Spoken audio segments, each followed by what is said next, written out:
Boa noite, bem-vindos a mais um PC, Diálogos e Afetos. Hoje vamos conversar com a psicóloga Eveline. A gente vai conversar um pouco sobre branquitude. Espero que vocês gostem. Vai ser uma conversa bem bacana. E lembrando que a gente está com uma campanha no Apoia-se. Vai ficar aqui no link aqui embaixo. Se você puder e quiser colaborar com esse projeto para que ele continue. É isso. Boa noite, Vê. Boa noite, João. Bem? Tudo certo e com você? Bem, café. O café tudo resolve. Eu não gosto de café, não. Sério? Nossa, Sério. eu não vivo sem. Sério, gosto mais de café que catuaba. Aí você jogou baixo. Catuaba é bom demais. Mas café também. Não vamos falar de uva passas nem de azeitonas.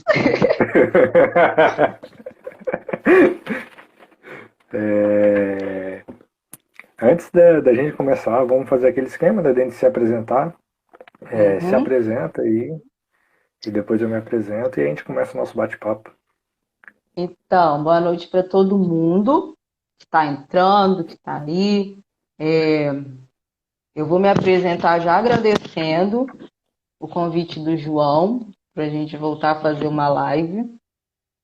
Então, meu nome é Evelane, eu sou formada pela UFES, já vai fazer 15 anos. Estava pensando isso ontem.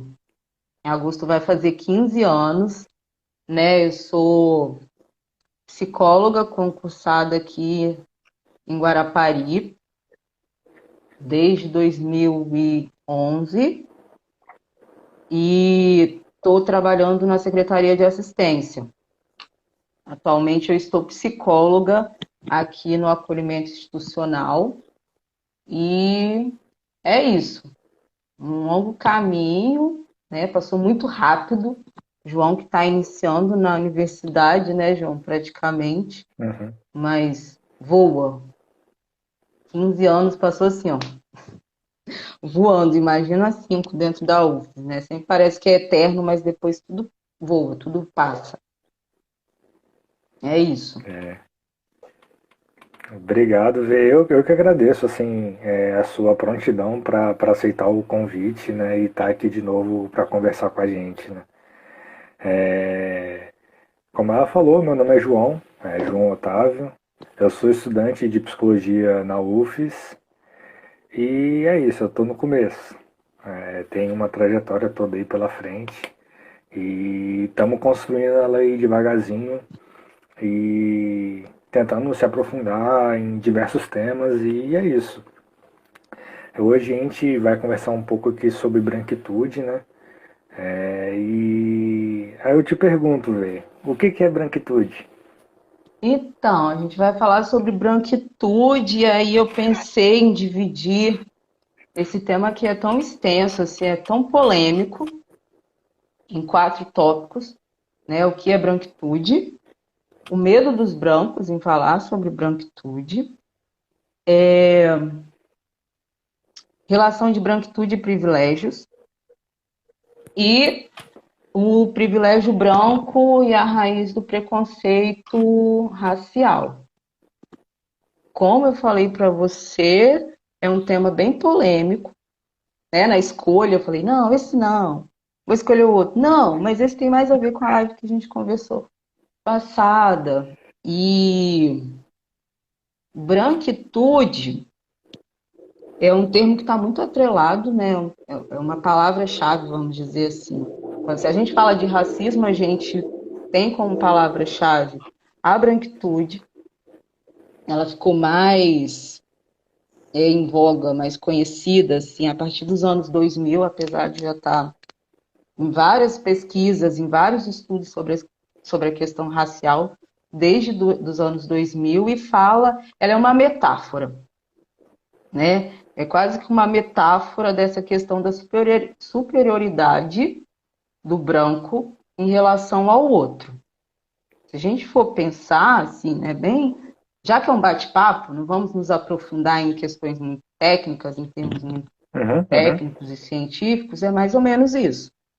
É a superioridade que o branco se coloca de toda essa história, né, do povo branco em relação ao outro. A gente pode até citar aquela frase, Narciso acha feio o que não lhe é espelho. Narciso olha, eu sou lindo, perfeito, maravilhoso. Se a gente for levar para o lado da branquitude, essa frase, o que não é esse ideal, né, esse imaginário, né, essa universalidade, essa normalização do branco, é feio. Vamos colocar o feio como a palavra, o adjetivo, não é menor, mas é assim, dentre tantos outros que a gente recebe, a gente enquanto pessoa preta, o feio é o menos pior, vamos dizer assim, de todos eles. Então, se a gente for pensar tudo isso e pensar a nossa história, pensar a fundação do Brasil, o descobrimento do Brasil, que foi um país que surgiu de uma situação de escravidão, né? E de extrativismo, a gente vai pensar sobre várias coisas. E aí, nós, enquanto pessoa preta, pensa muito sobre isso. E a pessoa branca? Nessa posição de privilégios que tem a branquitude, já parou para pensar sobre isso? E alguns sim, outros não. Eu acredito que no decorrer de todo esse século esses séculos de história que a gente tem, é uma situação que se perpetua. Esse racismo se perpetua, né? E a condição da branquitude é uma condição tanto racial, social quanto cultural.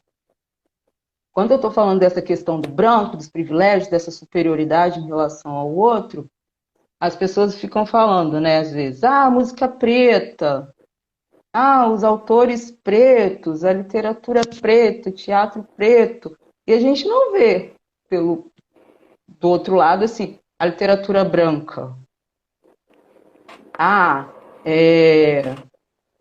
O teatro branco, a música branca, tem aquela música de preto, tem a música de branco.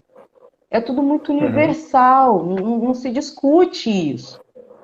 Sabe? Existe a literatura, o teatro, a música. E daí do outro lado tem a literatura preta, o teatro preto. Quando eu falo dessa questão racial, vamos lembrar assim, 2 fatos recentes no Brasil. Teve o caso da bicicleta, assim, né? Teve a charge, eu não lembro daquele bonequinho do Facebook, mas eu vou chegar lá. Teve a questão da bicicleta. Dentre tantos ali, a bicicleta estava estacionada com seu cadeadinho, né? Estacionou a bicicleta, seu cadeado numa via pública, várias pessoas passando por ali. E justamente aquele casal, né, a moça, o casal, acusou um jovem preto de ter roubado a bicicleta, porque a bicicleta era parecida com a dela. Dentre tantos ali, por que recaiu essa culpa logo numa pessoa preta? Enfim, no final das contas, era um jovem branco, né, assim que eles colocam na... Porque eu falo dessa questão, e essa branquitude é construída, talvez esse medo de falar sobre ela, sobre histórias de violência. Por que aconteceu com esse rapaz? É extremamente violento, por vários motivos. Ele foi acusado, sem ser ele, depois teve o fato de descobrirem o autor, vamos dizer assim, o suposto ladrão, eu vou falar ladrão, porque se fosse uma pessoa preta, ele seria, né, chamado de ladrão. Ele tem várias passagens, tinha imagem, tinha tudo ali contra ele. Aí vem a juíza e fala assim, não, acho que viu errado. O policial que olhou a imagem não deve ter visto, o cara tá solto, foi solto. Apesar de 20 e poucas passagens que ele tem na polícia. Se fosse uma pessoa preta, sabe? Existe esse pacto narcísico branco, que é um pacto não verbal entre eles, que eles se mantêm nessa posição de privilégio e que eles defendem os iguais. Entendeu? Então, dentre todas aquelas pessoas que estavam circulando ali na rua, branca, preta, indígena, eu não sei, tinha um monte de gente circulando. A imagem, quem é que roubou? Foi o preto. Outro fato, que eu falei sobre extrativismo, escravidão, extrativismo. Ano passado, pico da pandemia, reunião entre vários ministros e aquele senhor que ocupa a cadeira da presidência, o ex-ministro do Meio Ambiente fala a célebre frase, né? Ah, vamos aproveitar esse vucu-vucu, esse tumulto, passa boi, passa boiada. Vários homens brancos, detentores do poder, políticos, naquela sala, poderiam ter outras pessoas de outra raça, mas eles ali, nessa sala, compactuando, vamos dizer assim, como destruir o meio ambiente e o país, porque esse desgoverno é assim que funciona. Então tá ali, aquele monte de pessoas brancas, poderiam ter brancos que não concordavam com aquele tipo de frase, com aquela posição daquele ministro na época, e mesmo que ele fosse contra, o que ele fez? Não vou me falar, eu vou ficar aqui defendendo o meu pacto, que não é verbal, né? Mas eu vou defender o meu igual. Eu não vou me posicionar aqui contrário a esse meu igual, porque tem toda uma história por trás disso, né? Eu não vou acusar. Talvez se fosse um ministro negro, o peso viria. Imagine as manchetes. Lógico que pesou muita coisa em cima do Salles, né? Ele não é nem um santo. Mas é só para tentar exemplificar, vamos dizer assim, né? A questão racial e a questão do pacto narcísico entre os iguais, etc, etc, etc. Então, pode falar, João. Não, assim, você traz vários pontos importantes, né? É, Vamos lá, né? Você fala desse pacto narcísico da branquitude, né? Onde os iguais eles se protegem, né? E recente, né? Eu vou falar de hoje agora, que aconteceu nesse dia, né? A gente teve na CPI da Covid, né? A gente teve um policial militar que foi lá depor, né? Ele estava lá como na situação de empresário, né? Que ele estava negociando a vacina, né? E diante de ele cometeu o crime na CPI, né? Ele fez uma acusação falsa, ele deu testemunho falso e diante do crime em flagrante não foi declarada a prisão dele. O presidente da sessão, o Omar Aziz, o deputado Omar Aziz, outro homem branco, ele perguntou, né? Ah, não, você tem família? Aí ele falou, não, sou casado, tenho dois filhos, ou duas filhas, não me recordo agora, né? Aí o Omar diz, ó, em respeito à sua esposa e seus filhos, eu não vou declarar voz de prisão para você aqui hoje, e agora? Eu te pergunto, quando foi que em qualquer situação uma pessoa negra ela tem essa possibilidade de não prisão, né? É muito mais fácil a gente ser preso por respirar. A gente está na rua de bobeira de acabar sendo preso, tipo, Porque é assim que vou levar acontece, isso. né? Uhum, exatamente, né? E diante de um crime em flagrante, diante de toda a população brasileira que estava acompanhando esse depoimento de hoje, ele sai de lá andando, como se nada tivesse acontecido, como se ele não tivesse cometido crime algum. É...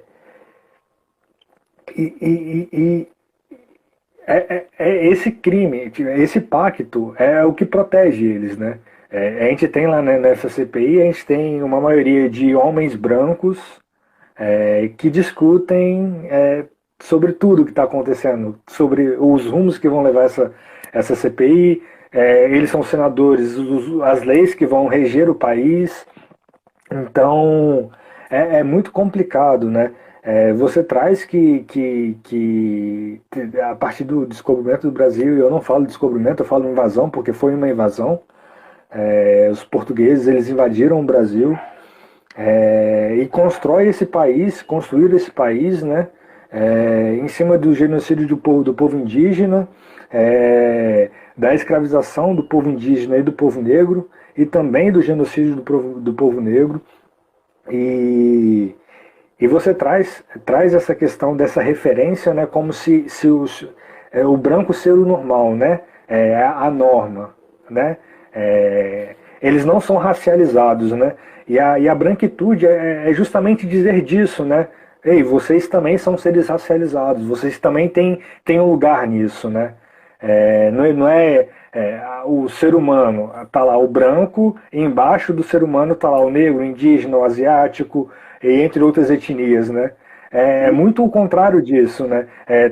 Somos todos seres humanos, tem o branco, tem o negro, tem os indígenas, tem os amarelos, e por aí vai. E não existe, não existe essa hierarquia, né? Mas no pacto deles, né? Na construção dessa sociedade que foi construída através da escravização por eles, né? Existe isso, né? Existe esse lance dessa superioridade, existe esse lance desse privilégio que eles têm por conta disso tudo, né? Por conta de toda essa história, né?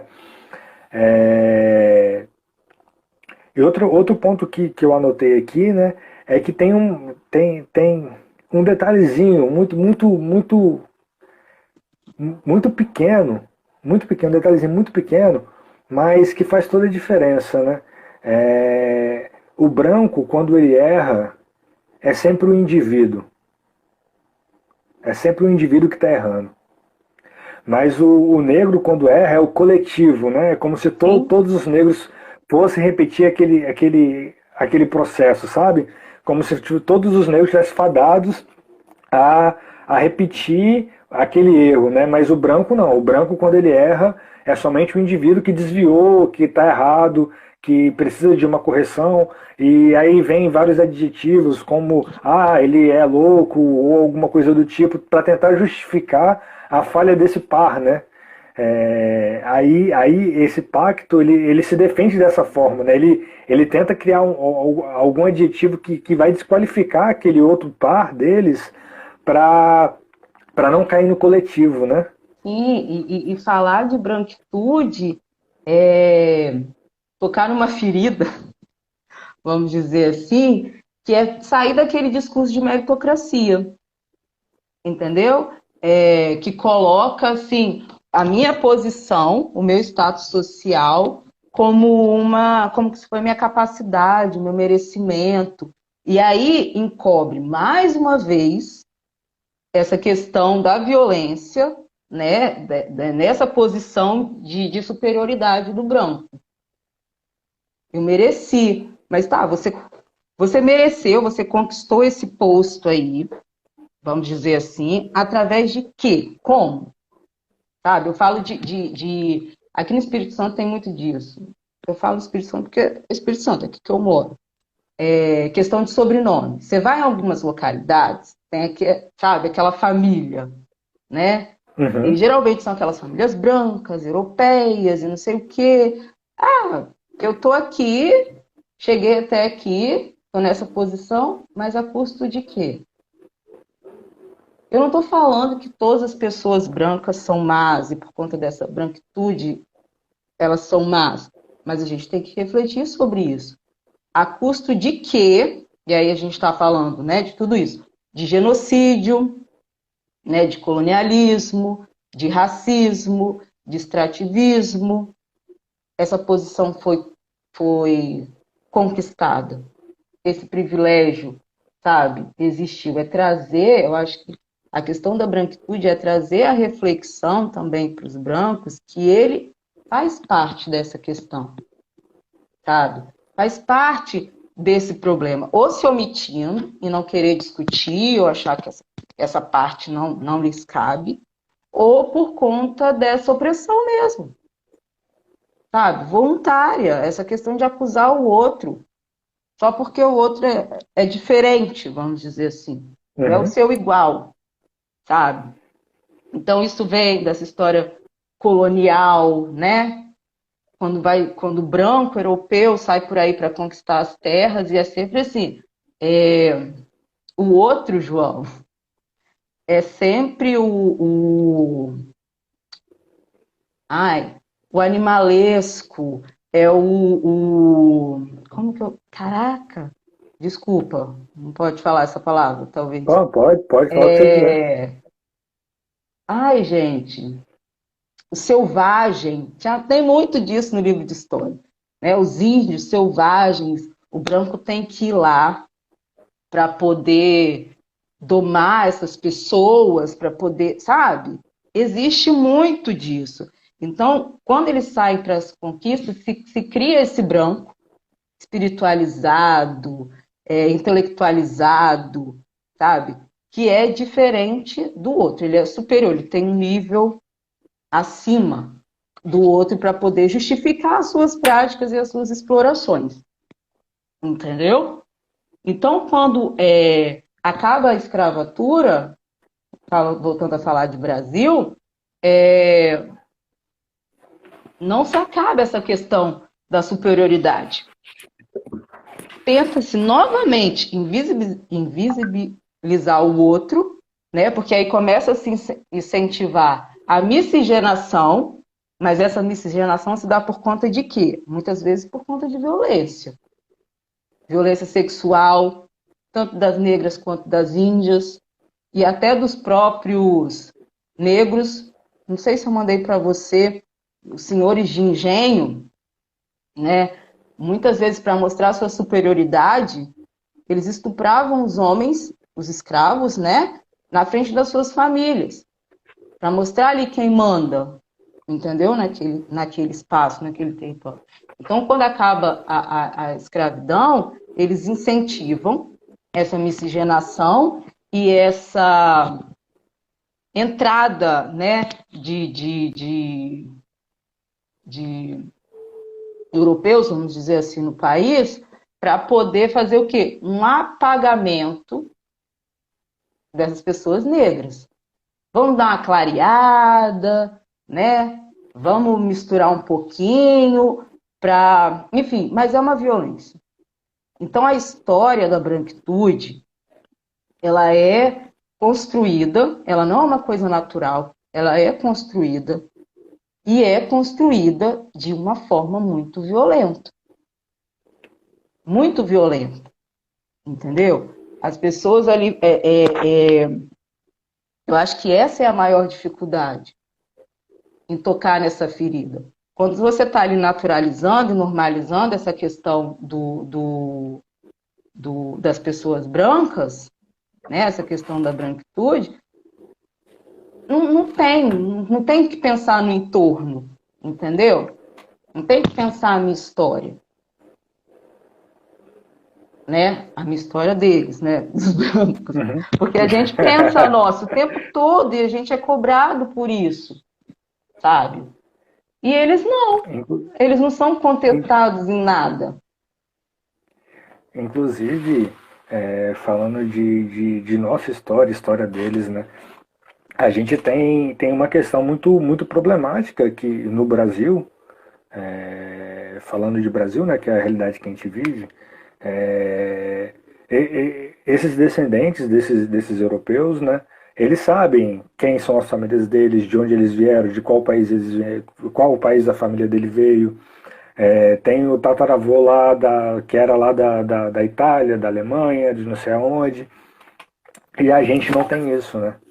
A gente não tem esse resgate histórico da nossa da nossa ancestralidade, né? A gente não tem, porque justamente quando foram escravizados nossos ancestrais, né?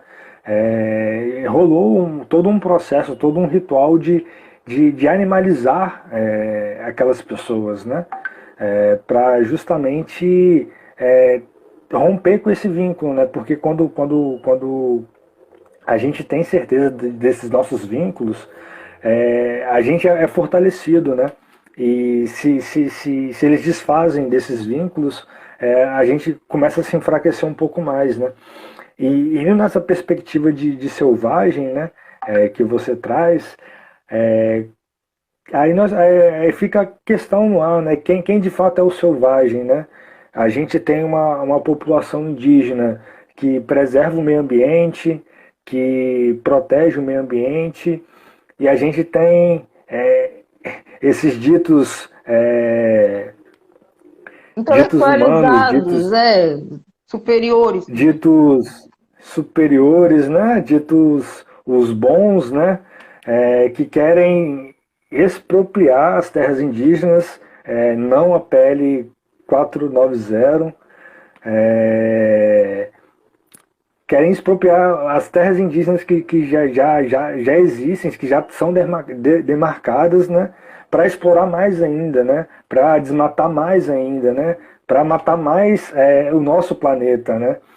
Então, quem de fato é o selvagem aqui nessa história, né? Sim. E aí, João, quando você E você... estava falando assim eles sabem de onde eles vieram, mas eu sempre me perguntei, realmente assim, eles sabem realmente de onde eles vieram? Porque às vezes você tem sobrenome pomposo, mas você não sabe qual era a condição, você não viveu lá naquela época, entendeu? Tem muito disso. A história, essa questão da superioridade vem, quando a gente está estudando os livros de história, só conta uma parte boa. Eles apresentam só o positivo, que é essa questão de dominar esse selvagem, educar esse selvagem, esse outro, sabe? Essa outra etnia, porque aqui nós somos universais. A normalidade é essa daqui. Então, não se tem a discussão que eu falei anteriormente, assim, e daí? Né? O que eu tenho a ver com isso? Eu, branco, o que eu tenho a ver com isso? Se perguntou ou está natural?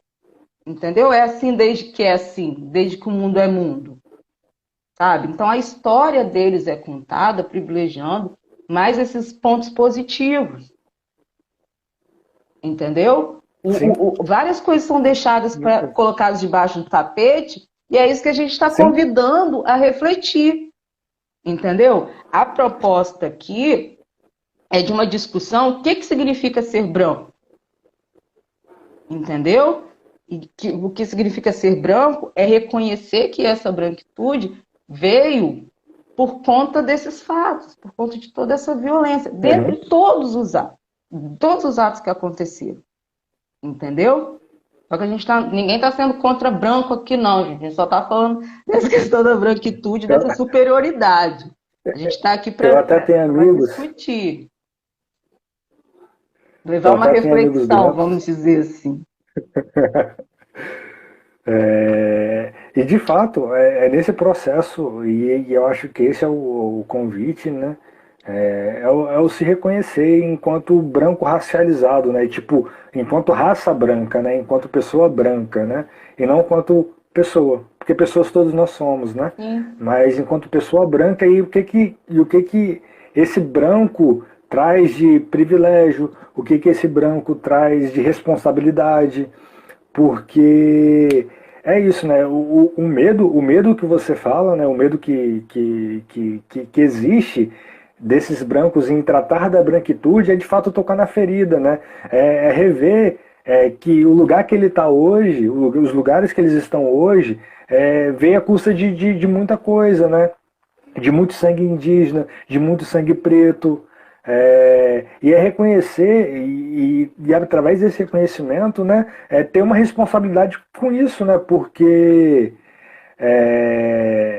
né, você não chegou lá do nada, né, não foi à toa que você chegou lá, né, não, teve toda uma história de opressão de outros povos para que você tivesse uma vantagem em relação a outras pessoas, né. Sim. E quando a gente chega nesse lugar de reconhecimento, né? Quando eles chegam nesse lugar de reconhecimento, né? Eles podem, de fato, aí que vem a questão das políticas das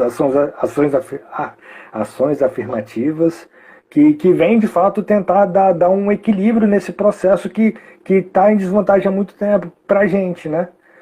Mas é a partir de um reconhecimento e da nossa luta, né? Porque nada ia acontecer se eles não foram bonzinhos em momento nenhum para fazer uma lei de cotas ou algo do tipo, né? É através da nossa luta, das nossas reivindicações que em algum momento eles chegaram a escutar, né? E foi atendido o nosso pedido, né? É, mas é isso, né? Tipo, é reconhecer mesmo esse lugar de privilégio, esse lugar que dá um certo prestígio na sociedade, inclusive, né? Sim. Para a gente começar a refletir e equivocar isso, né? É, você traz Essa divisão não. Tem um historiador, o Jonathan Raimundo, que ele fala assim: branco não é raça, é humanidade. Se a gente for pensar também nessa história toda de colonização e não sei o quê, tem os humanos, que são os brancos, e os não humanos, e é o outro, entendeu? Se a gente parar para pensar, assim, tem isso, sim, sim. existe isso, existe isso. De fato, diretamente nesse ponto, né? Os nossos livros de histórias são muito centrados na Europa. Quando a gente vai estudar história, basicamente a gente estuda a história da Europa. E recentemente, já tem um bom tempo para cá, né? Tem tido uma questão de fazer um estudo decolonial, né? Que vai contra esse pensamento que é colonial, né? Que é esse pensamento europeu, né? Eu recentemente fiz alguns posts aqui no Instagram, né, trazendo alguns textos de brasileiros, de negros, de pessoas trans, indígenas, para de fato tipo, gerar um reconhecimento dessas pessoas, que elas existem, elas estudam, elas propõem pensamentos, e se a gente começar a ver uma história a partir de outro lado, é, o que de fato a gente não viu, pelo menos na nossa época de ensino fundamental e médio, a gente não viu, a gente sempre viu uma história de um lado só. Se a gente começar a ver essa história de outros olhares, de outros ângulos, a gente vai começar a perceber uma perspectiva mais completa da história, né? E não só um lado único, não só uma versão única, né? E esse é o convite, né? E eu acho que a partir desse explorar dessa história por completo, que vocês conseguem ter um pensamento mais crítico em relação de fato à nossa história, de como foi construído o nosso país, né? Sim, o pensamento é bem por esse lado mesmo. É levar, é incluir, né? Essa questão que eu falei. Você também faz parte disso. De alguma forma você faz parte. E aí, quando você fala de história, o livro de história, e vem contando a história dos europeus, você já viu bem assim, história geral, né? A história geral, parte daquela verdade ali, né? Parece que aquela verdade é absoluta, foi assim, foram conquistas, os outros territórios eles precisavam dessa civilidade, dessa intelectualidade, dessa religião ali, desrespeitando a religião do outro. E até hoje é assim, né? Então, há uma necessidade de se discutir o que significa ser branco. Há uma necessidade de questionar esses privilégios. E não só por nós negros ou outras etnias, pelo próprio branco.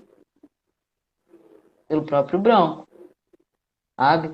Então, são coisas que a gente precisa pensar. Porque para enfrentar o racismo, não se pode enfrentar o racismo só deixando com que pretos Uhum. discutam sobre isso, sabe? Porque a gente sofre preconceito já há muito tempo, né? Então a gente tem que enfrentar o preconceito do cotidiano e toda a estrutura que sustenta esse racismo, que sustenta esse preconceito, entendeu? E isso está muito atrelado a tudo isso que a gente vem falando desde o início da live. Entendeu? Então, tá esses dois pretinhos aí falando de branquitude. Porque a gente está querendo convidá-los a se questionar. Você estava falando aí de autores, né? Então, assim, os brancos, eles não estão acostumados a serem alvos de estudo. Agora, os outros, sim. Vamos falar sobre os indígenas. Eu nem vou falar sobre cultura. Então, vamos falar sobre indígenas, sobre negros, porque se a gente for falar de cultura, a nossa cultura é muito rica. A cultura indígena é muito rica, mas ela é tida como folclórica. Sim. Entendeu? Quando você vai ver nos livros de história geral, a questão lá do europeu, porque também não falam de brancos, falam europeus, entendeu? É universal. Agora, se eu for falar sobre as questões e o que eu gosto, o que eu não gosto, o que eu admiro na religião de matriz africana, ou a minha forma de me vestir, ou os indígenas falarem, teve aí falando de Cuca, lembra? Eu não sei qual é o filme, mas o filme brasileiro que estava há pouco tempo Cidade aí, Invisível. esse, teve toda uma discussão sobre isso, tipo assim, é a cultura Cagaram, indígena. E aí tava como? cagaram. Tá falando sobre folclore, entendeu? Então a gente quer trazer para reflexão tudo isso, porque ser branco diz muito de quem somos, como somos, de onde viemos e o que vai servir falar sobre isso daqui para frente. Que caminho que vai trilhar a branquitude daqui para frente? São coisas novas que a gente vai pensar, trazer para essa reflexão, ou vai continuar nessa toxicidade?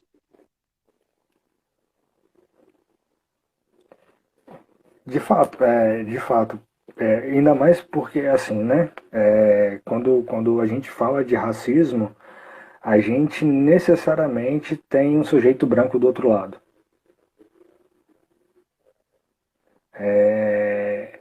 Porque sempre quando a gente, em geral, a gente fala de racismo, se pensa na pessoa preta, né?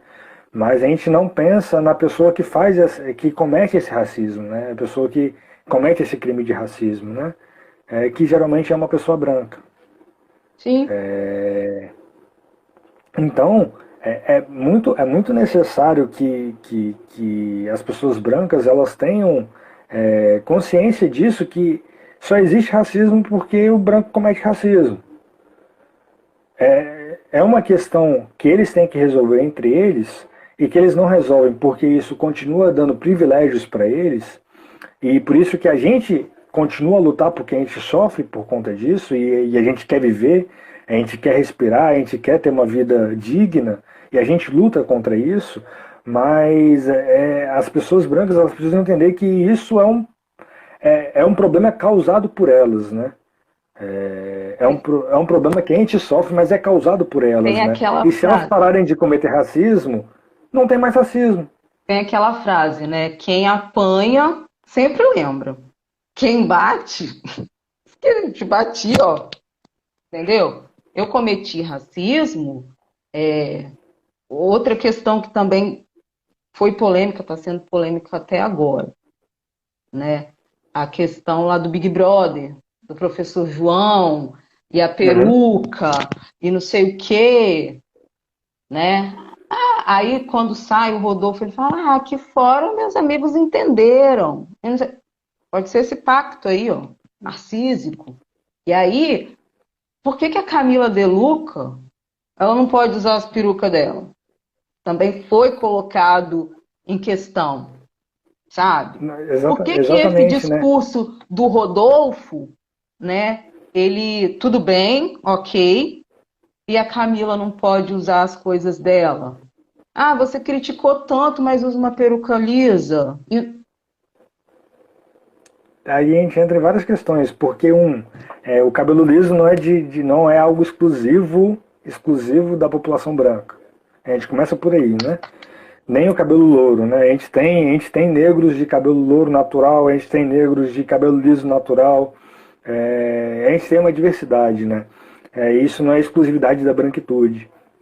E para além disso, né, você traz esse caso que é bem emblemático, a gente vê, né, o cara que cometeu o crime, o cara que foi racista, ele está impune, ele está de boa, segue a vida dele normal, ninguém enche o saco dele por conta disso. E o João e a Camila, os dois o João que foi o cara que falou e a Camila apoiou ele, né? Os dois ainda sofrem até hoje por conta disso, né? O que não ser senão o pacto narcísico da branquitude, né? Os brancos que limpam a barra, passam um pano pro outro branco e com a pessoa preta fica enchendo o saco até a morte, sabe? Tipo, sabe?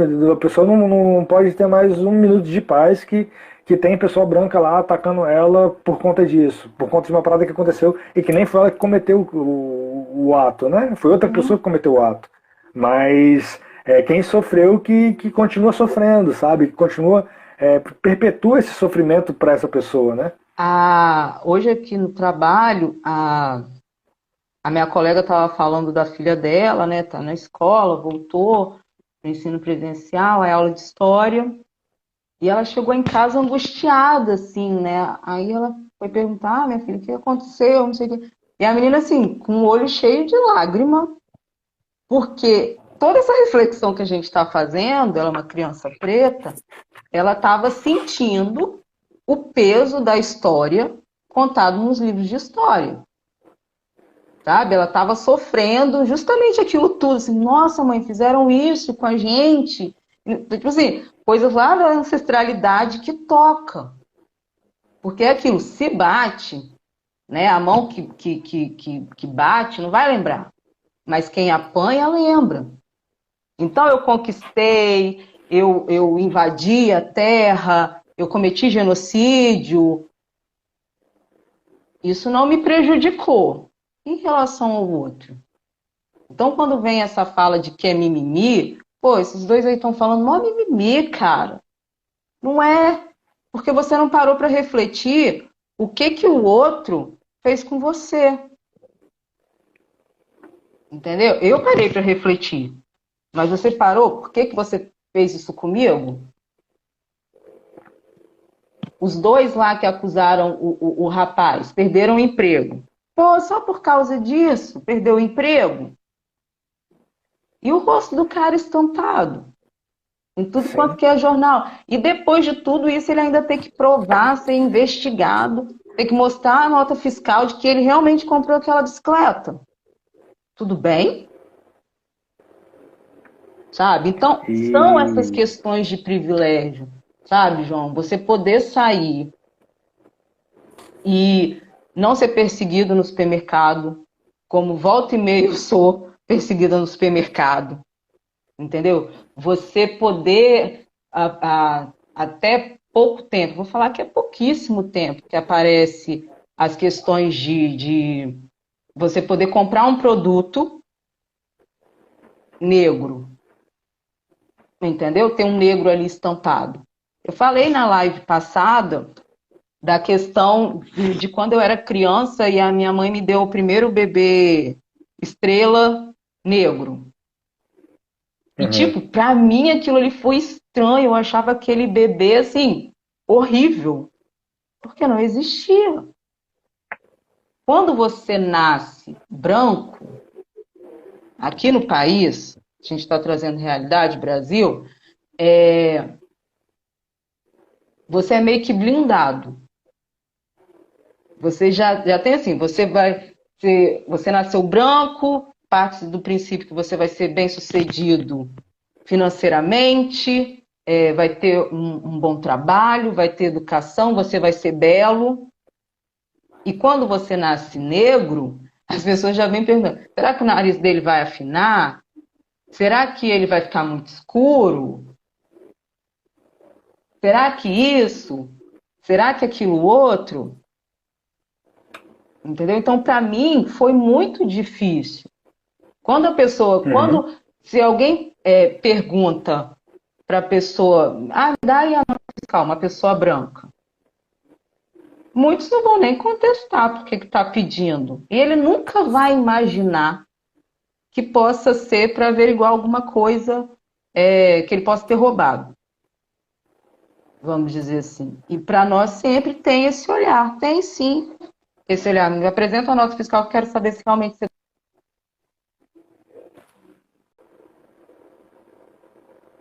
Ela caiu.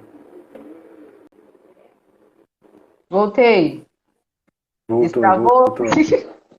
Travou e parou. Faz parte. Ai.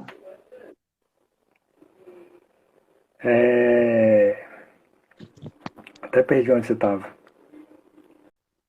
Mas enfim, você estava falando algumas coisas que agora eu não me recordo exatamente onde você parou, mas que me fez pensar em duas coisas. Tanto nesse mito da democracia racial, né? Porque a gente está falando de Brasil, desse país que teve uma política de embranquecimento da população, né? E ao mesmo tempo a gente tem pessoas brancas, que é o que você estava falando, né? Dessas pessoas brancas que têm esse certo privilégio, né? Tem um certo diferenciamento no tratamento em diferentes situações da vida, que alguns autores vão chamar isso de salário social, né? E esse salário social, né, é justamente isso, né?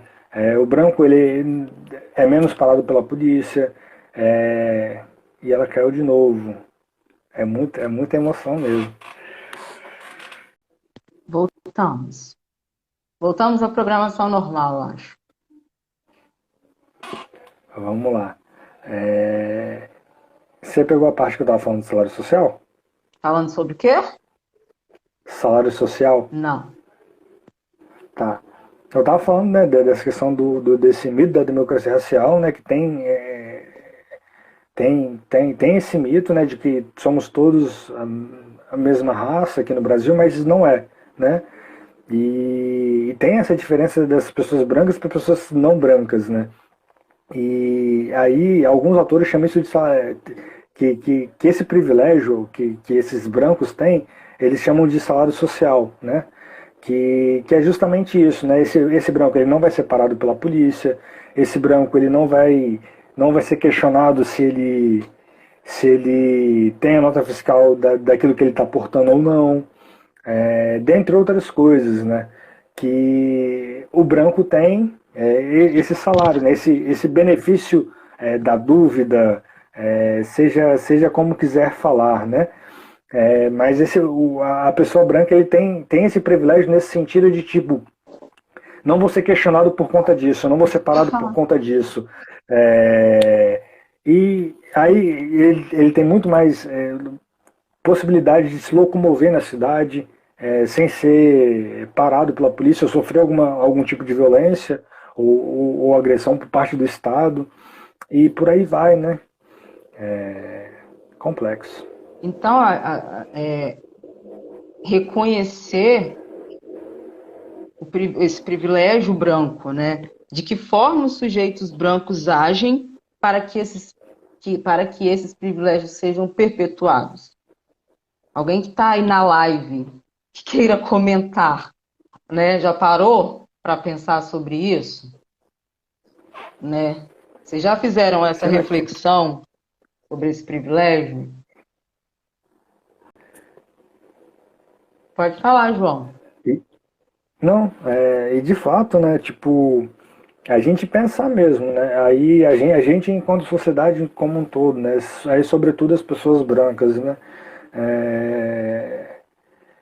aí a gente volta naquele ponto da meritocracia que você trouxe lá no começo, né, de fato, a gente você está nesse lugar que vocês estão, de fato foi só meritocracia? Não tem todo um contexto antes que fizeram vocês estar onde vocês estão? Sim. E é refletir sobre isso, né? Questionar não no sentido de tipo, eu sou privilegiado e eu vou abrir mão de todos os meus privilégios, porque eu acho que ninguém vai fazer isso, abrir mão dos privilégios. Não, é só para Mas refletir mesmo, sabe, João? Porque, tipo assim, se a gente for pensar, tem toda uma paleta de cores dos negros. Tem um Reels aqui que fica rolando, às vezes, no Instagram, que aparece várias colorações negras, vários negros, até o negro albino. E aí, dessa normalidade branca, o branco nunca se questiona, entendeu? Se há outros tipos de branco, sabe? Porque eu vou te falar, eu estava com a Carlinha, que fez live aqui com você. De vez em quando a gente conversa muito nas redes sociais, e aí ela falando assim, e eu estava falando dessa questão de mulher preta, que eu não me via como mulher preta, né? Eu me via como mulher, etc. Ela falou, é mesmo, porque aqui no Brasil eu sou considerada branca. Mas se eu for para os Estados Unidos, eu sou latina. Tem uma diferença lá nos Estados Unidos, entendeu? E se a gente for pensar aqui no Brasil também, uma pessoa preta clara aqui no Sudeste, ela é considerada branca. Se muito parda, mas se ela for para o sul do Brasil, ela é considerada preta. Isso também a gente conversou hoje aqui no trabalho, entendeu? Porque uma colega de trabalho colocou isso, que a prima dela casou com uma pessoa que mora no sul do país e falou, fulano casou com aquela pretinha, entendeu? Porque para o sul do país, você não tem que ter só o fenótipo branco. Você também tem que ter uma ascendência europeia, uma descendência europeia. Você tem que ter alguma coisa europeia, entendeu? Para ser considerado branco. Você está entendendo mais ou menos o que eu quero dizer? Tô. Porque, tipo assim, não tem... Mas aí eu acho que eu vou discordar um pouco de você. Porque, tipo, eu boto fé no que você está falando, eu boto muita fé no que você está falando. Aí gera de fato, aí muitos brancos falam isso, né? Utilizam disso, né? Mas lá nos Estados Unidos, lá na Europa, eu não sou considerado branco. Mas a gente está falando no contexto de Brasil. E no Brasil, a branquitude, os brancos, eles têm um certo lugar reservado para os brancos, né? E aí fica independente de se é no sul, se é no sudeste, se é no nordeste, se é no centro-oeste, é onde for. E de fato, o branco ele tem tonalidades de branco. Não existe só um tipo de branco, né? O branco alemão europeu, né? Não existe só esse tipo de branco. Mas eles se colocam nesse lugar de branco alemão europeu, entendeu? É isso que eu me pergunto. Entendeu, João? Não sei se eles se colocam, mas eu me pergunto se eles se perguntam sobre isso. Aí tem que ver com eles, que aí já não é comigo.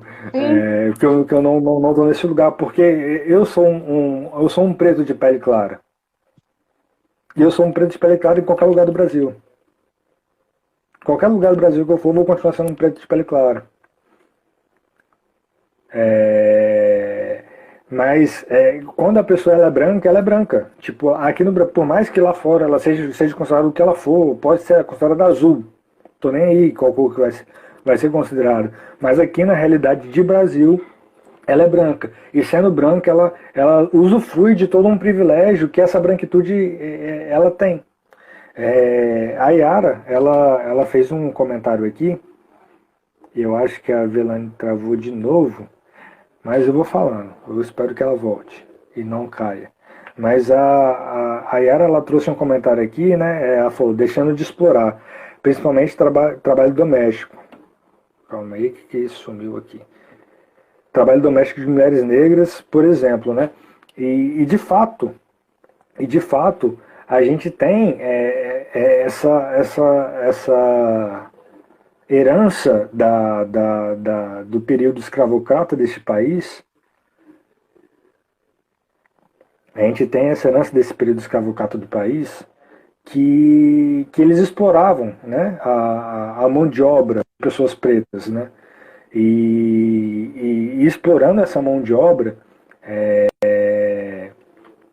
pós-abolição, a gente tem as empregadas domésticas, né, que continuam fazendo o serviço de casa para que as pessoas brancas possam fazer o que elas quiserem, né, e consequentemente elas têm um tempo a mais para se dedicar a outros projetos, né, do que essa mulher negra doméstica, ela não vai ter, porque no trabalho ela está limpando a casa do branco, ela depois tem que voltar para casa fazer o serviço de casa dela, e ela não tem para onde crescer, né? Ela não consegue ter tempo para estudar, não consegue ter tempo para diversas coisas, né?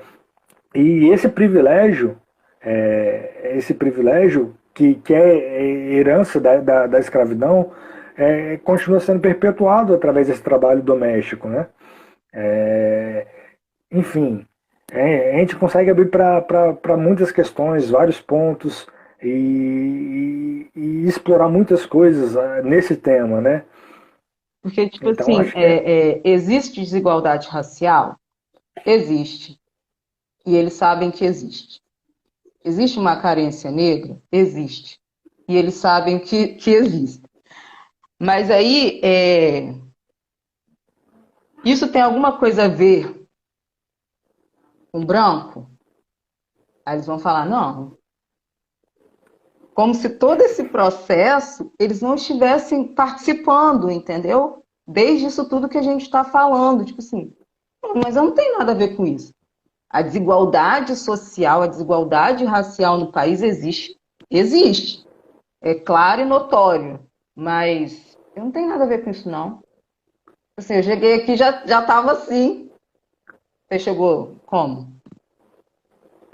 Nesse momento, assim, da história. Ah, então é a frase que eu falei, né? Lá no começo. Desde sempre é assim, por que se questionar sobre isso? enfim, é justamente isso, né? Eles não se implicam na história do Brasil, né? É como se eles estivessem a par dessa história. É Sim, como se eles não tivessem inseridos, né? Como se eles não fizessem parte da história do Brasil, né? E isso que é muito bizarro, né? Porque eles fazem parte, né? Foi eles que escravizaram, quem fez as leis foram eles, e por aí vai, né? E eles colocam nesse lugar de não pertencimento, de não culpa, de eu não tenho nada a ver com isso, né? se a gente for pensar essa questão do privilégio, com a questão da raiz do preconceito, vamos fazer um exercício, porque é difícil ter essa ascensão toda, né, que é tão normal.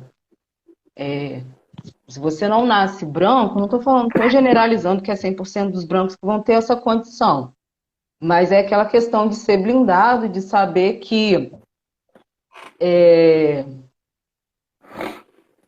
você vai ter um futuro educacional, social e profissional. Você, pessoa branca. Agora vamos refletir, todo mundo que está aí na live, eu, você, todo mundo. Desde a época da escola, passando pela sua história acadêmica e o seu trabalho. Quantas pessoas pretas estão ali? Vou falar por mim. Na época que eu estava estudando, a escola ainda era pequena, tinha 120 alunos, 110 alunos na escola, 11 negros. Na universidade, de 30 alunos dentro da sala de psicologia, 2 pessoas pretas, 2 mulheres pretas.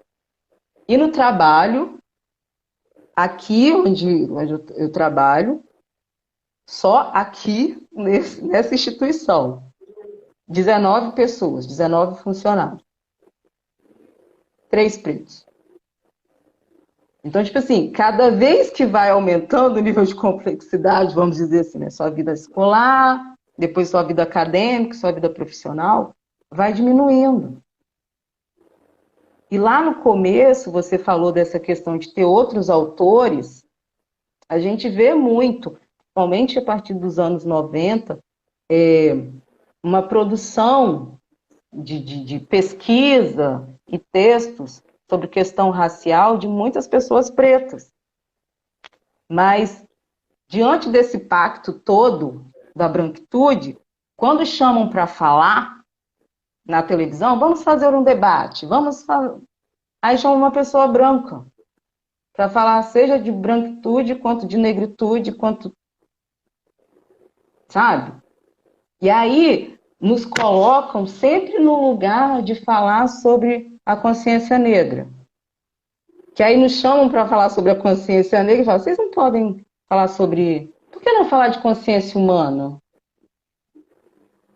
Sabe? O tempo todo a gente tem que ficar... Como se a gente só soubesse falar de questões de preconceito. Não nos chamam para conversar a respeito de outros temas a não ser esse, entendeu, João? E aí, se a gente for olhar a nossa formação acadêmica, a universidade também é um lugar de privilégio dessa branquitude. Os autores que a gente estuda, você colocou aí, né, no seu Instagram, várias pessoas de várias etnias, mas os autores que a gente estuda são sempre os europeus e dos Estados Unidos. Então, os currículos, seja na escola ou na academia, eles não colocam negros, não colocam quilombolas, não colocam indígenas. E ainda tem toda essa questão de ficar discutindo a questão das cotas. Aí, pensei que você tivesse travado.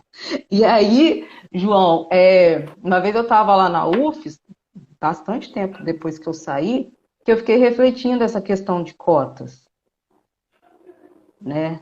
E talvez eu acho que eu falei na live passada. Os pretos sempre estiveram dentro da universidade. E tudo ok, eles limpando o banheiro, varrendo o campus. Agora, quando eles sentam no banco da academia, aí não. Aí você vai tirar meu lugar de privilégio, né? Que tem aqueles memes. Ah, mãe, não passei. Mas tinha cota para negro. Você passou em que lugar? Centésimo. É tipo assim, tinham 10 vagas, 20 vagas, né? Então, é sempre o outro que está tirando o lugar. Então, é para a gente refletir. É para refletir... Quanto menos a gente chega, seja profissionalmente, seja na academia, menos vai ser produzido.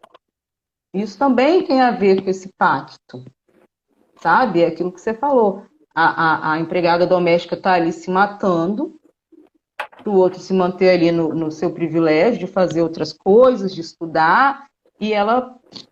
Não é que ela não consiga, porque a gente conhece muita gente que... Consegue. É bem Apesar difícil, de tudo, a gente consegue, entendeu? Mas não é da maneira que a gente gostaria.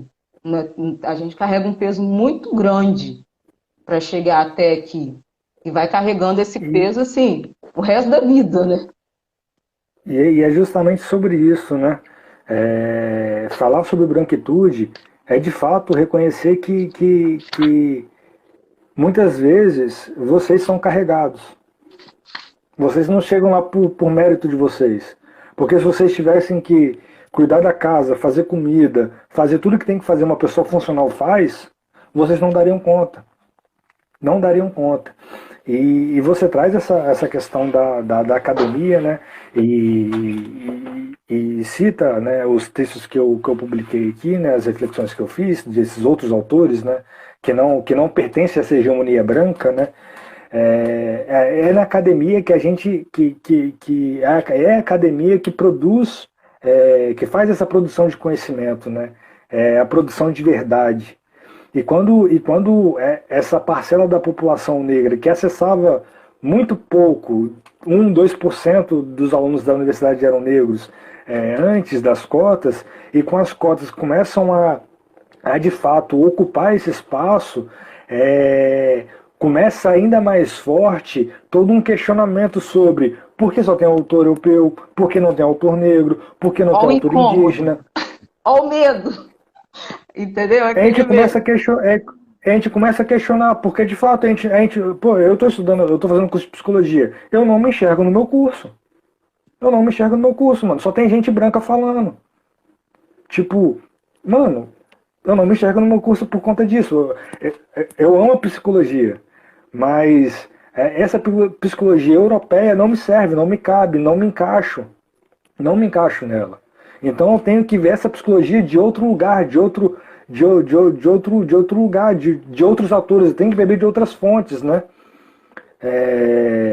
Porque aí que vai vir, né? Essas pessoas negras que produzem conhecimento, né? Que estão na academia também. E o Diego ele falou muito bem, muito certo, muito certeiro aqui, né? É porque é justamente nesse período que as pessoas pretas e indígenas ocupam a universidade que esse sucateamento ele vem sendo cada vez mais implementado na universidade. Porque antes, quando era só os brancos que estavam na universidade, estava tudo bem, como você falou, quando tivessem só, os negros estivessem só limpando o banheiro, só limpando o chão, só cortando o mato, era tudo certo, tudo ok, né? Mas quando a gente começa a ocupar a cadeira, começa a questionar, começa a ser incisivo nisso, aí a universidade não presta mais. Esse lugar não A nos universidade cabe, tem que acabar. entendeu? Esse lugar não nos cabe. Esse lugar não nos pertence. A gente não tem o direito de estar ali. E a gente só quer fazer refletir. A gente só está trazendo isso para refletir, para a gente repensar. Repensar a nossa sociedade, repensar nossas escolas, repensar as nossas universidades. E é de fato, né? E eu acho que esse é o caminho, né? Eu tenho apostado muito, pelo menos para mim, que e a minha aposta é da gente decolonizar mesmo, sabe? Tipo, tirar todo esse pensamento colonial, a gente descolonizar, decolonizar e focar mais num estudo aqui, sabe? Porque a gente tem capacidade total da gente produzir conhecimento sobre qualquer área. Qualquer área. A gente não precisa, a gente pode sim consultar autores europeus, autores norte-americanos, autores de onde for, mas a gente tem capacidade total de conduzir e criar uma psicologia brasileira, sabe? Aí eu falo de psicologia porque que é a nossa área, né? Mas a gente tem capacidade de criar qualquer tecnologia de qualquer área brasileira, completamente brasileira, porque é isso. E a V caiu de novo. E, enfim, né? Eles sucateiam a universidade, né? Porque quem está nessa posição de ter dinheiro continua sendo os brancos, né? É os brancos que majoritariamente têm mais dinheiro do que as pessoas negras. Então eles têm mais acesso à universidade particular. E isso não nos cabe, né? Porque quando muitas das vezes nós negros, né, a gente faz um curso particular, a gente está se matando, trabalhando para pagar a nossa universidade. Enquanto as pessoas brancas não, elas só vão lá estudar, na maioria das vezes, né? Então, como dizer que é um lugar de não privilégio ali, sabe, por estar pagando aquela universidade, né? Mas é um lugar de privilégio porque você só está fazendo universidade, você não está tendo que se ralar, se matar trabalhando, chegar na faculdade morto e ter que estudar, sabe? Então, falar sobre branquitude, trazer esse tema da branquitude é de fato trazer essa reflexão, trazer esse pensamento para a gente refletir e pensar, sabe? Tá, tem alguns privilégios aqui sim. Pode não ser todos os privilégios, mas tem alguns privilégios. E a gente precisa refletir sobre esses privilégios, né? A gente não está falando para abrir mão desses privilégios, tipo, foda-se não quero meus privilégios, porque ninguém vai abrir mão de privilégio, mas a partir do momento que a gente tem uma consciência crítica e a gente tem ciência desses privilégios, a gente consegue construir políticas públicas, a gente consegue pensar um país que, que vai dar mais acesso à pluralidade, que não vai ser único e exclusivamente para pessoas brancas, né? Eu acho que é mais ou menos isso. E a V não voltou. A,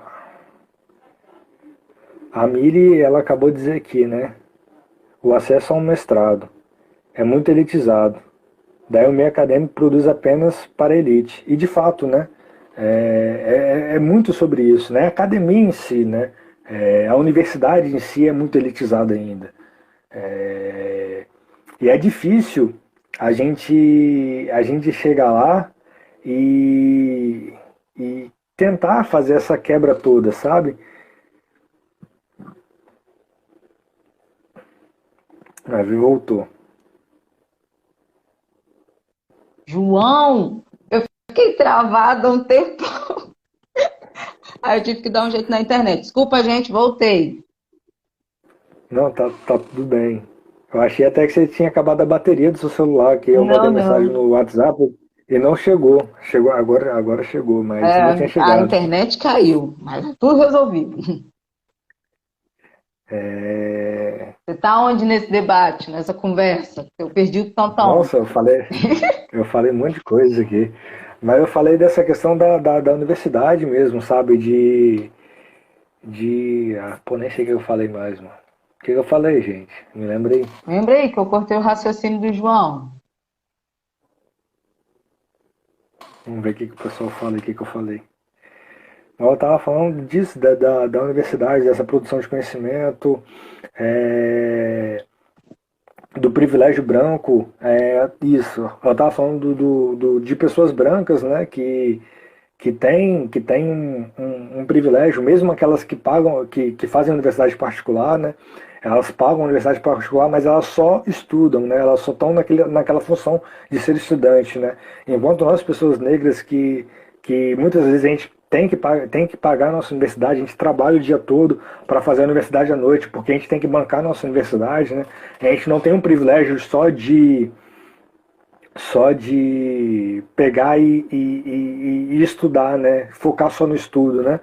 E eu estava tentando fazer a reflexão nesse sentido, né? De, tipo, refletir que eles têm um privilégio, muitas vezes, que a gente não tem, né? Por mais que não sejam todos os privilégios, tem alguns privilégios ali que vão beneficiar eles, né? Nesse processo, nessa corrida, né? E que eu estava falando também que não era necessário tipo rasgar esse privilégio, mas reconhecer esses privilégios era fundamental, porque é a partir desse reconhecimento que a gente consegue construir políticas públicas para de fato dar um jeito nisso, né?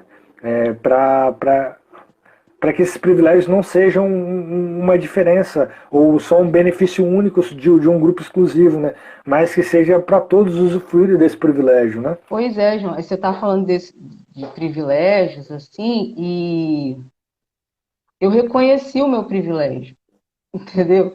Eu estudava só, entendeu? Eu estudei numa escola bacana, eu estudava para entrar na universidade, você sabe que é assim, né? Quando você estuda numa escola particular, você é preparado para passar na universidade. Então, no terceiro ano eu estudava em tempo integral. Eu não passei no terceiro ano, mas eu ganhei uma bolsa de estudos no cursinho. Eu só me dedicava àquilo. Eu estudava à tarde, eu ia para a escola 10 horas da manhã, 9 horas da manhã, passava o dia estudando, almoçava, continuava estudando até a noite, entendeu? Quando eu fui para a universidade, eu via os meus amigos, tinha muita gente que fazia escola técnica na época, ainda era chamada escola técnica, nem era isso, né? Tinha aquele outro uniforme da escola técnica. Não, você é muito novo, não vai lembrar disso. Mas era Lembro escola sim. técnica que falava, Sou então, tão novo assim, não. estudava, né? Trabalhava e eu só fazia UFES. Aí fiz os meus estágios obrigatórios no final do curso, Fiz estágio depois, assim, no final também, eu só me dedicava a estudar. E aí eu lembro que no meu primeiro vestibular, a gente estudava tanta matéria, e aí eu vi um menino bem assim, hoje a prova é de história. Aí aquele livro bem surradinho, sabe? Que as escolas públicas dão, assim, não. Quem descobriu o Brasil e não sei o quê, tipo, não era isso. Não era isso que ia Uhum. cair na prova, entendeu? Eu, enquanto, né, pessoa negra, né, eu sei de todos os perrengues que os meus iguais passam. E eu reflito sobre isso. Eu não estou falando que nem todos os brancos refletem, mas o nosso convite é esse.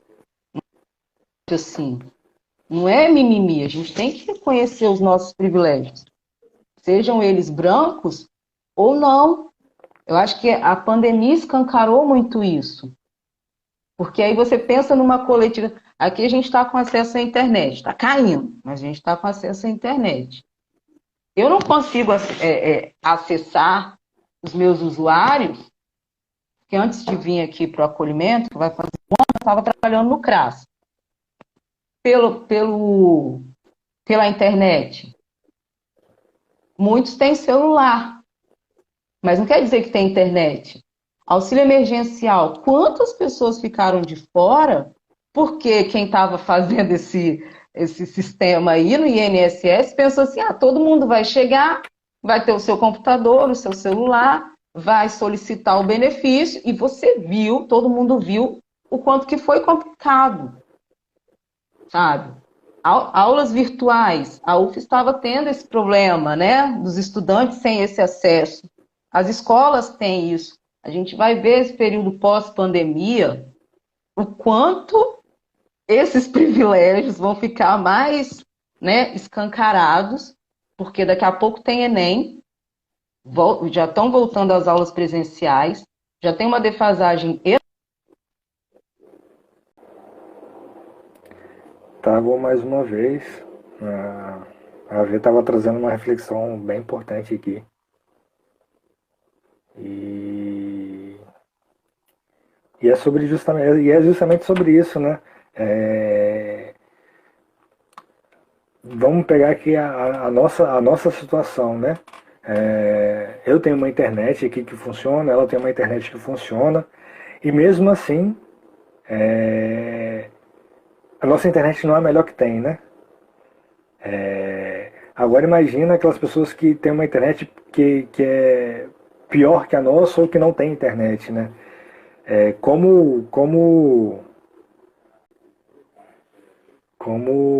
Como que isso reflete na sociedade em si, né, como um todo, né? Eu estou tendo aula remota, né? E tem vezes que professor de universidade federal, tá com a internet próxima, mano. E professor universitário ganha bastante, né? Tipo, então, teoricamente ele tem dinheiro para pagar uma internet boa, né? E mesmo assim a internet desse professor às vezes cai. Como que eu vou ter um ensino de qualidade, com equidade para todos os alunos, né? Se de fato se até o professor não consegue ter essa internet boa, né?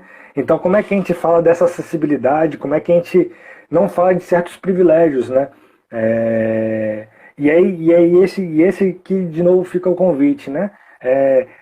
Tentar refletir sobre esses privilégios que vocês, brancos, têm e pensar, sabe? Tipo, justamente, ela trouxe o caso do auxílio emergencial, né? Tipo, pô, mano, é muito bizarro pensar que num país onde 30% da população não tem acesso à internet, é a população que vai precisar desse auxílio emergencial, como é que ela vai conseguir acessar esse auxílio se ela não tem internet, sabe? Não, parece muito besta para quem pensou quem idealizou isso, porque tem um celular, tem um tablet, tem um computador, tem um notebook, tem acesso à internet em diversos pontos, né? Não, aí eu me E pergunto assim, foi muito burro ou isso tudo é um projeto? sabe? Boa Ou isso pergunta. tudo é um projeto? Porque anos atrás a gente tinha mais acesso a políticas públicas, sabe? Eu não estou defendendo governo nenhum, a gente está fazendo uma reflexão. Foi investido em políticas públicas, né? Pensado esse lugar das pessoas não tão privilegiadas, e de repente tudo mudou. Teve pandemia, dá para a gente refletir várias coisas. Então a pandemia está aí, mas até que ponto vamos agora, é a nossa oportunidade de colocar todos eles no lugar deles, né? De não ter acesso a estudo, de ser difícil mesmo, de falar, ó, o teu lugar é aqui, para eu me manter aqui. Né? Você vai continuar aí, vai ser difícil para você e segue o fluxo. Então, o tempo todo eu fico me questionando isso. É um projeto, tudo isso, para não dar certo? Porque tipo, é bizarro mesmo achar que todo mundo vai ter esse acesso que tem. É você não pensar a coletividade. O que a gente propõe, né, nessa live, eu entendo assim, é pensar a coletividade, sabe? Não é eu, aqui, detentor de vários privilégios, me manter aqui sem refletir no outro, sem pensar o que o outro sofreu, sem pensar o que o outro sofre. Sim, aí de fato, essa reflexão é muito válida e nesse governo atual, pelo menos eu tendo a apostar que seja um projeto mesmo, sabe? É, eu acredito que seja um projeto mesmo de extermínio, de genocídio mesmo, porque é isso que tem rolado, né? Não à toa aí que temos mais de 500 mil mortos, né? Não à toa que em plena pandemia a gente teve a chacina no Jacarezinho. Não à toa tudo isso, sabe? É tudo parte de um plano maior, né? E que isso vem muito antes da pandemia. Muito, Ele nunca muito antes. escondeu que todo esse era o projeto dele. Ele nunca pensou em minoria. Ele só quis e sempre foi assim, desde que ele é político, em pensar e garantir os privilégios dele. Né? Esse tantão de gente morta e o cara participa, direto ou indiretamente, de um plano para comprar vacina superfaturada. Ah, o governador está desviando dinheiro aí que foi mandado para construir hospital, para usar por conta da Covid. E o que ele fez? Um projeto maior, né? De $1 por dose. Então, tipo assim, é esquecer, jogar a culpa no outro e fingir que eu não faço parte disso tudo aí. Então, Uhum. é extremamente complexo. É complexo e é assustador. E aí eu fico me perguntando, será que só a gente faz essas reflexões? Né? Sabe? E eu acho interessante a gente ter entrado nesse ponto específico da conversa, sobre governos e principalmente sobre esse governo atual, é que nós, enquanto população negra, a gente vem sofrendo isso desde quando o Brasil é Brasil. E agora, minimamente, a gente vê pessoas brancas se preocupando porque a água está batendo na bunda delas. Enquanto era uma causa só das pessoas negras, né? Tipo, tava tudo bem, tava tudo ok, né? Desde que eles se virem. Mas tem uma parcela de revolta contra o governo atual, nem vou falar o nome dele, que raiva, mas tem uma parcela dessa população branca que só se indigna agora porque a água está começando a bater na bunda deles, né? Porque está chegando neles também, porque está atravessando eles agora. Então por isso que tem todo um ímpeto de um clamar fora genocida, né? Mas esse projeto de genocídio acontece com a população preta e a população indígena há muito tempo. Há muito tempo. E onde vocês estavam? O que vocês fizeram? Né? Estávamos sem refletir Enfim, sobre isso. sabe? Vocês estão. O pouco da vivência que vocês estão tendo é a nossa vivência do dia a dia, fora da pandemia. Fora da pandemia. Então, Tipo, vocês não são de mais fato, escravos. Se virem, né? Vai lutar aí pelos seus. Vocês já não estão mais presos aí. Se vira aí, ó. Não tem, tá tudo caro, né? Não tem saúde mesmo. E vai se não virando. tem emprego. E é de fato, eu acho que esse é um ponto bastante importante para a gente refletir e trazer essa reflexão mesmo, sabe? Onde vocês estavam, sabe? Por que só agora? Só porque atinge vocês? E onde vocês vão estar depois disso também? Qual vai ser a posição de vocês? Qual vai ser o posicionamento de vocês? Já passou da hora da gente parar de achar que, que o nosso problema é um problema só nosso, né? Sim. Porque atinge vocês, direto ou indiretamente. Porque Agora está atingindo. o discurso dele para ganhar também é um discurso de privilégio. Foi um discurso. Vou armar todo mundo. Olha a questão que a gente vem falando de violência, né? Eu vou armar Uhum. todo mundo. Quem quiser comprar arma, compra arma. A defensor da tradicional família brasileira, né? Então é papai, mamãe, não tem outras formas, né?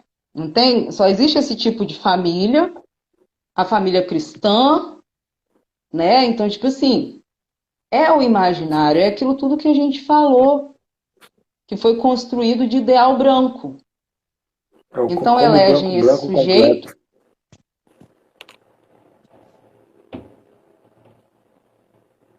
É o combo branco completo, né? Família tradicional, cristão. aí elegem esse sujeito que agora joga na cara como que é ter privilégios. E digo mais, a gente percebeu que uma galera sumiu da internet, defensor desse governo, mas elas continuam existindo. Hoje eu estava vendo assim, colegas que são bolsonaristas e que vão para páginas de outras pessoas e continuam destilando o seu ódio. Como a gente percebeu que elas existiam, né? Porque estava mais explícito, hoje elas não vão mais para a rede social delas defender esse desgoverno, mas elas continuam e não perderam o medo nem a vergonha de ir na página de fulano, ciclano, beltrano, continuar destilando o seu veneno, a sua arrogância, a sua violência. Entendeu? É difícil da gente achar, mas agora que a gente sabe quem são, a gente consegue identificar, sabe? Então, esse projeto que vem desde que invadiram esse país está se mantendo. Então, reflitam, como a gente está refletindo assim desde muito tempo, né, João? Sim. E assim, a gente está aqui tem 1h30 já. O Não. tempo passou voando. Passou. E eu já ia É, perguntar, como é- João, já está terminando? A conversa está muito boa. Eu estou gostando bastante da nossa conversa. É, mas eu acho que estender mais também não é muito frutífero, né? Sim. A gente pode pensar numa live no futuro, mas para ir finalizando essa conversa de hoje, né, de agora, é de fato pensar e refletir, que é a proposta, é o convite que a gente faz para vocês brancos, né? De se ver enquanto pessoa que tem uma raça, uma raça branca, de uma pessoa que tem privilégios. Não necessariamente você é milionário, não necessariamente você é rico, mas o fato de nascer branco no Brasil diz de um certo lugar de privilégio. Não à toa que nossos presídios eles são majoritariamente ocupados por pessoas negras, não à toa que o MSE, né, o socioeducativo, é ocupado por adolescentes e jovens negros, não à toa que uma maioria na universidade é branca, não à toa que uma maioria em cargos políticos, em cargos de liderança, é uma maioria branca. Bem desenhada, bem desenhado. Tem todo um esquema social, todo um racismo social e estrutural que define bem onde qual pessoa vai ocupar. O espaço. Onde eu vou ocupar por conta da cor da minha pele. A gente de fato tem conseguido atingir outros patamares, outros lugares, por conta de muito pouco de política pública, que está sendo destruída agora. Muito pouco. E eu falo muito pouco porque foi o mínimo do mínimo do mínimo que foi feito. Parar para refletir e pensar de fato, sabe? O lugar onde eu estou, o que eu consegui alcançar. Você tem o seu mérito, de fato, tem o seu esforço, tem a sua capacidade de conseguir chegar nesse lugar, mas não tem só isso. Esse discurso de meritocracia, se a gente fosse pela meritocracia, a gente, os trabalhadores braçais, os garis, os pedreiros, eles seriam as pessoas que mais teriam dinheiro, mais lugar nesse mundo. Porque quem quer falar de mais esforço que eles têm, que eles fazem,